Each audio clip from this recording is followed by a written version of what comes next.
Hi, Claudia here from Create with Claudia, and today I'm going to show you something fun that I've never done. Well, I have done it before a couple videos ago. It was a rainbow embroidery hoop craft project with scrap fabric, rainbow fabric colors, and today I'm actually going to do an embroidery hoop scrap fabric wreath.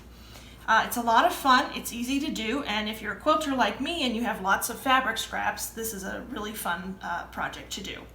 And it doesn't just have to be for Christmas, it can be for any time of year. But today I'm doing green and red fabrics primarily because the holidays are coming up here, and I thought this would be a pretty decoration. So let's get started. You're going to need a few supplies. First and foremost, you're going to need embroidery hoops. You're going to need 7 4-inch embroidery hoops, these bamboo ones, and you can order those online, or you can get them at a local craft store. And then you're going to need 7 of the smaller 3-inch bamboo embroidery hoops. So again, 7 4-inch and 7 3-inch hoops.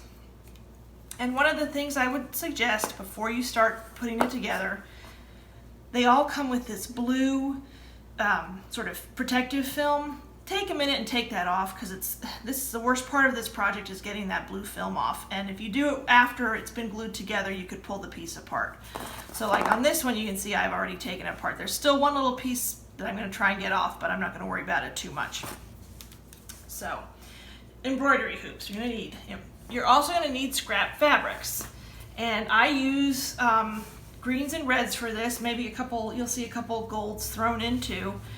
Just an assortment of different reds and greens if you're going with that color, but you're going to need all different kinds. You're going to need templates for the circles to cut out your circles so the fabric can fit into your embroidery hoop. So I actually measured these out, and I use these little serving bowls. They're perfect for it. So this larger one is for the larger embroidery hoop. It'll fit this one. This is the template to trace your circle around for your fabric, so you know what size to cut out. So for the 4-inch embroidery hoop, I use a bowl that is about 5 1/4 inches in diameter. Sort of from edge to edge, it's 5 1/4 inches. And for the smaller hoop, I use, this is for the 3-inch embroidery hoop, I use a bowl that measures in diameter 4 1/2 inches across. From edge to edge, and that's how it's hit or miss, and I tried a couple different templates. So if I were you, depending on what bowls you have or what circle template you have, test one out maybe on a piece of scrap fabric you're not worried about ruining, just to make sure it's going to fit your hoops. Okay, and you're going to need pinking shears. You can use regular scissors, but I like the pinking shears because it gives the fabric a nice little decorative edge, and it also helps from fraying. It helps stop the fabric from fraying. You're going to need something to trace your template, like a pen or a pencil, and you're also going to need a pencil for this too. So let's get started cutting out the circles. I'm only going to do one. I've done most of them for you, just because a time saver. But I need one more large hoop, so I'm going to take my fabric, and this is a really pretty red and gold one. One thing I forgot to mention, this is an old piece of cardboard. Protect your surface. You are going to be using a glue gun, and that was the other supply I forgot to mention. Boy, I'm not on top of things today. You need a glue gun, or you need some other kind of quick drying strong glue. I like to use a glue gun, just that's what I'm used to, but please follow manufacturer's instructions and really watch your fingers. You can get burned very easily. All right, you're going to take your pen or pencil. Just remember, if you're using a felt tip, I don't normally mark fabric with a felt tip, but for this I will, because I'm going to cut it sort of on the inside of that line. You won't really see it on the front. And you're going to trace around your circle.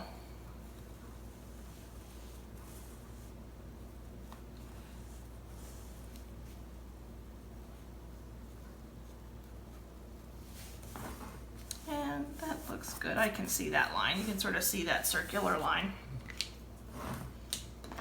You're going to take your pinking shears and cut out on that line, or just inside of the line. You don't want to make it too much inside, because you don't have a whole lot of overhang on this. Now some of my fabrics that I used were really well ironed, some were not. It doesn't really matter unless you have really big wrinkles in it. They get pulled taut, and you'll see that in a second in the embroidery hoop. So don't worry too much if they're a little bit wrinkly, because they do get pulled taut and those wrinkles sort of get pulled out.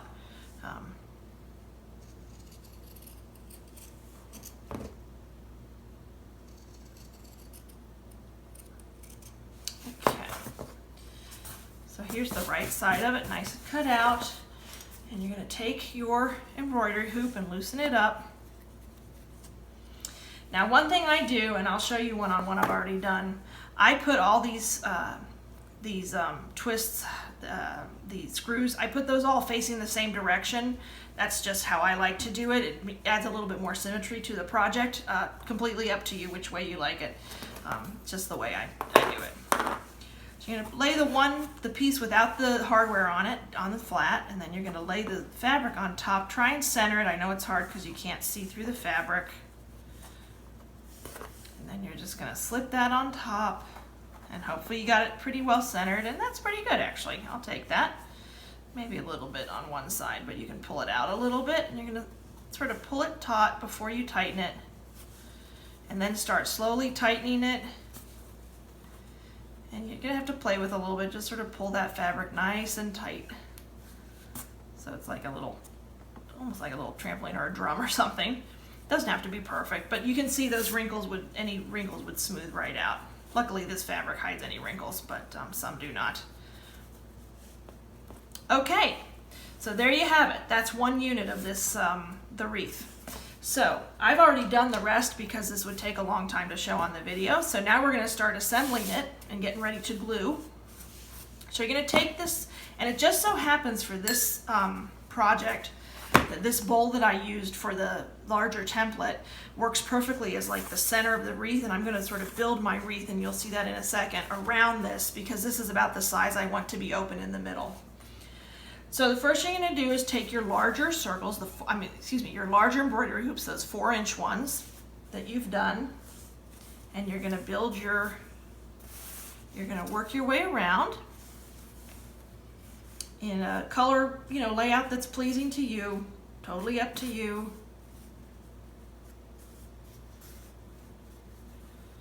You just want to work around using that center bowl as a sort of a guide. Might have to fiddle with it a little bit. Let's see, until you're happy with it. Let's see, I don't know if I might switch these two. Let's see, what do you think? Okay, I like that. And if you'll note, I have all of these pointing out, and you see they're all going the same direction, completely whatever you want to do. But you want to try and make them all equal, make it a nice little circle in the middle.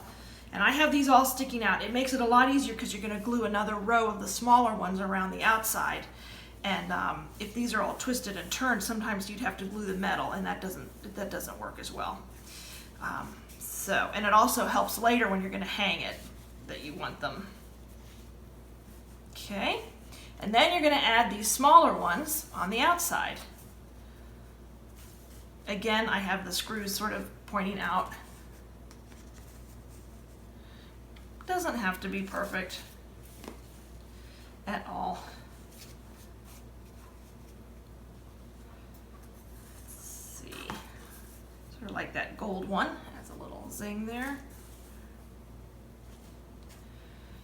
Okay, well I don't want those two greens together, so I might move this guy over here.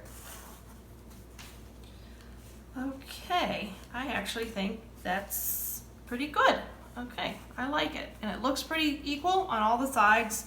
Looks like, whoops, that one's a little twisted. All right, now you're ready to glue. So here comes the fun part, and this is a part that takes a little while.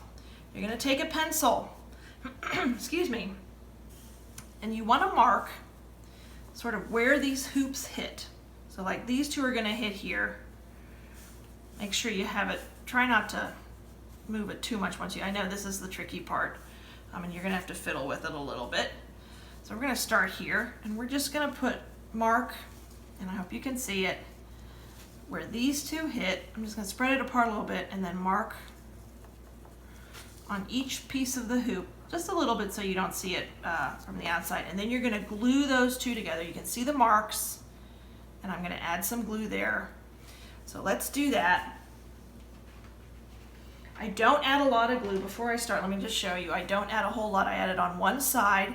I don't want to add it too close to the top because it'll smush out when you're letting the two things dry. I put it a little bit more in the center or bottom center so that it's hidden a little bit. But you don't want to use too much, but you also want to use enough that it sticks together, of course. So here's my two pieces. I'm going to lay them down one more time, and I'll show you how to glue those, and then I'll go ahead and finish with the rest. I'm just going to add a little bit of glue, and I am having problems with my glue gun today, so a little bit. There we go. Again, work on a protected surface, and there's that mark, so I'm going to match them up. You got to work a little quickly with a glue gun, and then I'm going to hold them, try to make them flat. I lay them back down. You can see a little bit of the glue, but that's okay. It'll dry clear. And then I hold them together for about 10-15 seconds just to let that glue set, and then get ready to work with the next one. So that's probably good, maybe a little bit longer. Again, glue guns are nice, they dry really quickly, but there's other glue you can use if you don't want to use the glue gun because it is hot and you could get burned. Okay, I think that's probably good enough. We can go ahead and get started. So I'm going to finish this, and I'll check back with you in a second.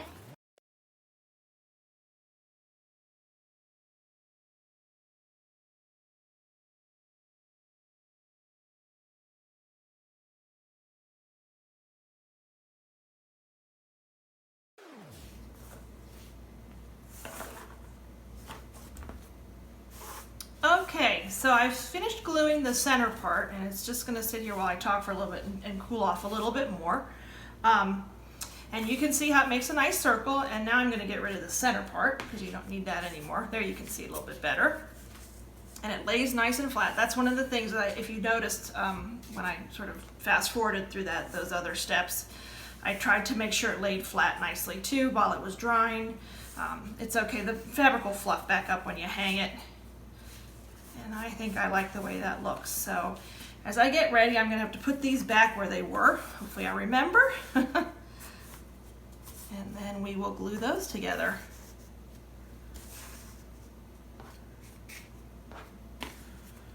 I think that was how I wanted it. Yep, okay. This one's a little loose. Okay. So this one is sort of like that last piece there. You can see now it's nice and cool, and now it's getting hard and firm, so I'm not so worried about moving it around and working with it. So let's go ahead and get these little pieces on, these small 3-inch pieces on. And I'm just going to start right here, and I'm going to mark again.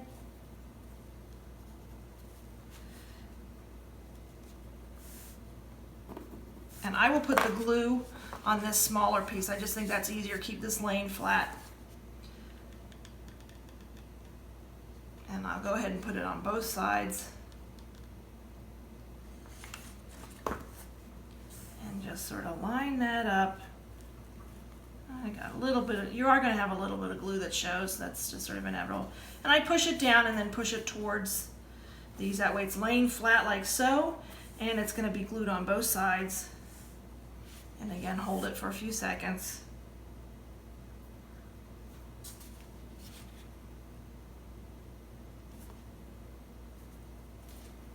Okay, so that one's done, and I'm going to go ahead and finish the rest, and I'll be back in a second.